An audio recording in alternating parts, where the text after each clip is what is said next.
Good evening and welcome to State of Business on Art Television. I'm Tamiru Nimsat. Let's have a look at the headlines. Sri Lanka highlights SME development at Global Trade Summit. Experts in the construction industry explores vertical vision for Sri Lanka. News in detail. Sri Lanka took part in two major global platforms focused on empowering small businesses through policy and trade.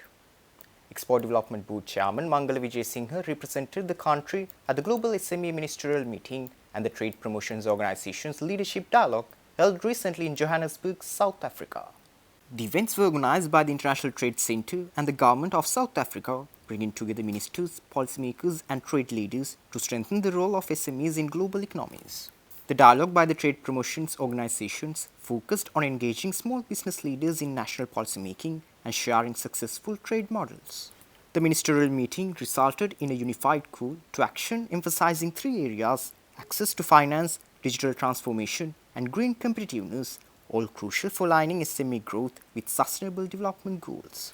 The declaration also proposed a biennial ministerial meeting to monitor progress and foster long-term global cooperation. Sri Lanka's active role highlights its commitment to boosting SME resilience and global trade access.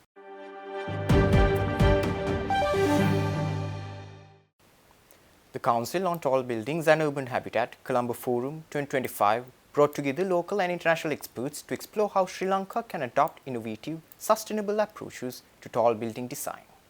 Focusing on urban density, resilient infrastructure, and technology-integrated development, the event highlighted strategies to transform Colombo's skyline. Participants called for a strong policy framework to support smart vertical growth, at which also the event featured global case studies, panel discussions on high-rise urbanism, and collaboration between industry and policymakers. Speakers emphasized Sri Lanka's potential to become a model for climate-conscious urban planning and architecture, balancing growth with sustainability. People are constantly moving from the rural to urban areas. And there's a number of reasons, but essentially the main reasons are for employment, to get access to healthcare facilities, and to go and study. There's obviously more opportunity within the city. And there's been an acceleration over the last 25 years, predominantly been in the third world countries. And as it's sort of been noted before in the previous speeches, that more than half of the world's population is actually living in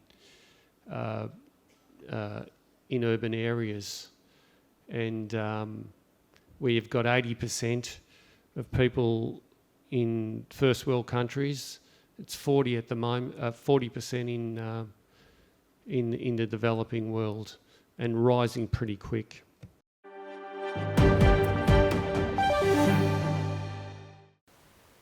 The MMR 25 Together Festival brought a fresh wave of energy to Negombo through a unique blend of music, motorsport, culture and community events. Featuring rallies, performances and public CSR drives, the festival aimed to ignite economic and social revival in the region. Organized by the Maristella All Boys Association and supported by local authorities, the festival also promoted sustainable tourism and youth management. The event concluded recently in Negombo. The festival included a 60 kilometers motor rally, DJ nights on the beach, cultural shows, food stalls and community building workshops. Together Festival by Maristella All Boys ran throughout the month of July with daily cleanups, plastic awareness drives and initiatives to promote eco-conscious behavior among locals and visitors.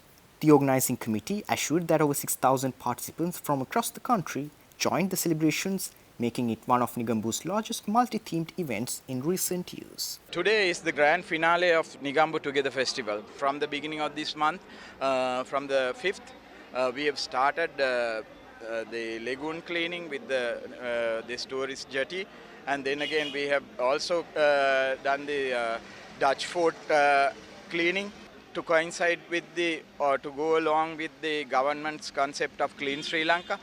So the Together Festival, this time we have made it bigger and better at Goldie Sands Hotel beachfront. There are hundreds of thousands of people are participating. In the morning, of course, we have had this, our traditional motor rally, starting from the college quadrangle and then finishing there as well. There are about 50, 60 participants have taken part. That motor rally is our brand which we build up through about 15 years. Maybe in another 5, 6 years, 10 years time, we wanted to develop it a global level, an international level festival. By that, we want to bring tourists here to the country and to Nigambo, and to help the city's economy, the hotels to flourish, the restaurants to flourish, and all the businessmen to flourish. So that Nigambo will bring in foreign currency to the country.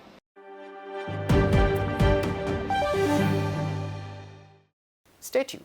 We will return after this short commercial break.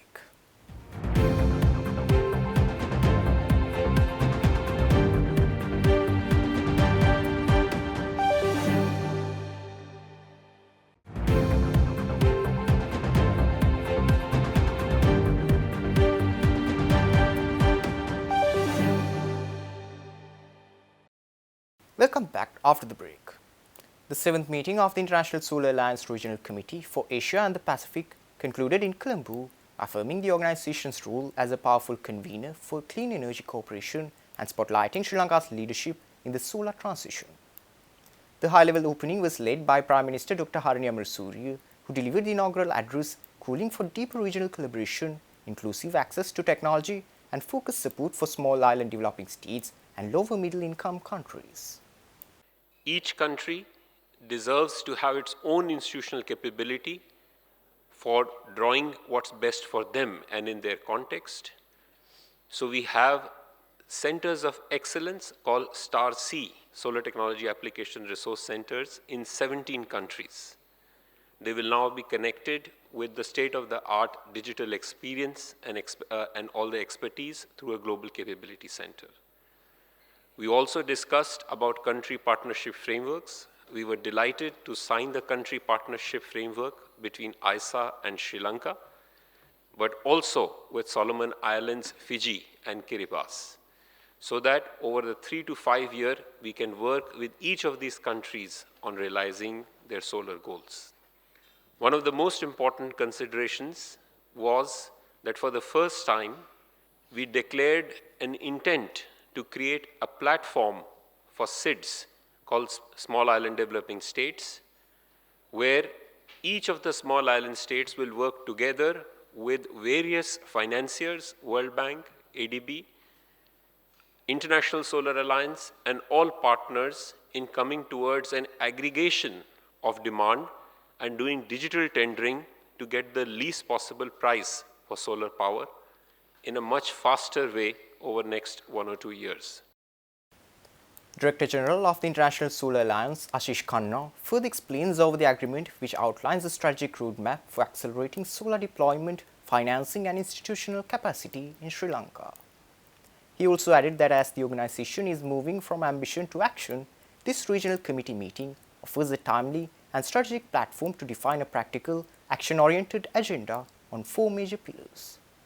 If you have your own battery storage, and this is a little bit of a futuristic thing, if I may say, but it is possible 10, 15 years from now, each consumer who has a solar rooftop and a battery will not only be a consumer, but a producer as well.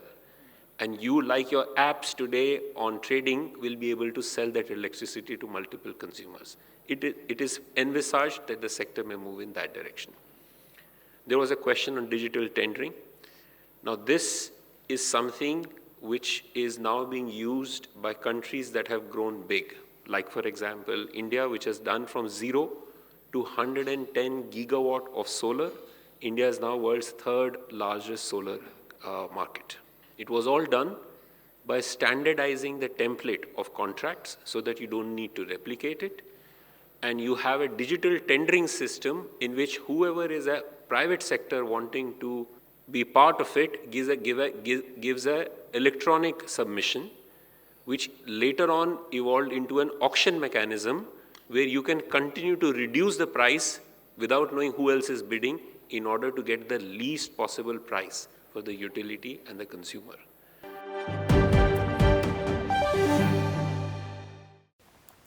Sri Lanka's largest hospitality exhibition, Hotel Show Colombo 2025, concluded after showcasing innovations across the hotel and tourism industry. President Anukumar Dissanayake declared the event open and engaged with industry representatives during the 3-day exhibition held recently in Colombo.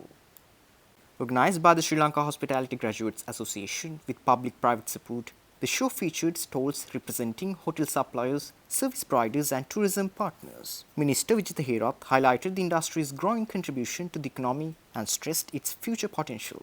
Industry leaders, entrepreneurs and tourism stakeholders used the platform to promote partnerships, explore trends and support Sri Lanka's global tourism positioning. Sri Lanka's economy and the issues that we have can be overcome by growing tourism, especially in the rural areas of Sri Lanka.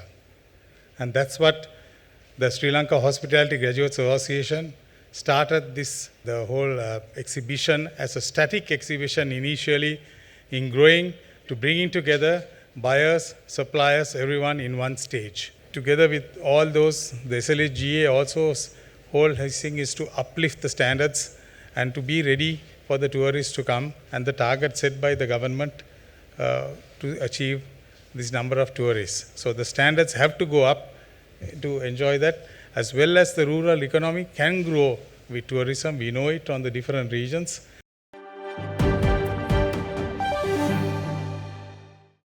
Stay tuned for the stock update.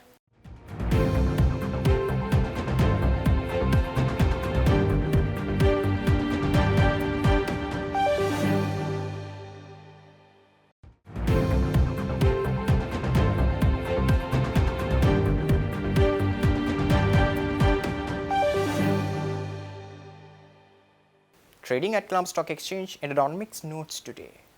The whole share price index gained by 14.34 points to close at 19,532.20. The S&P SL20 dropped by 22.05 points to close at 5,752.46. The turnover was over 7.5 billion rupees and over 221 million shares were traded. Up next are forex rates.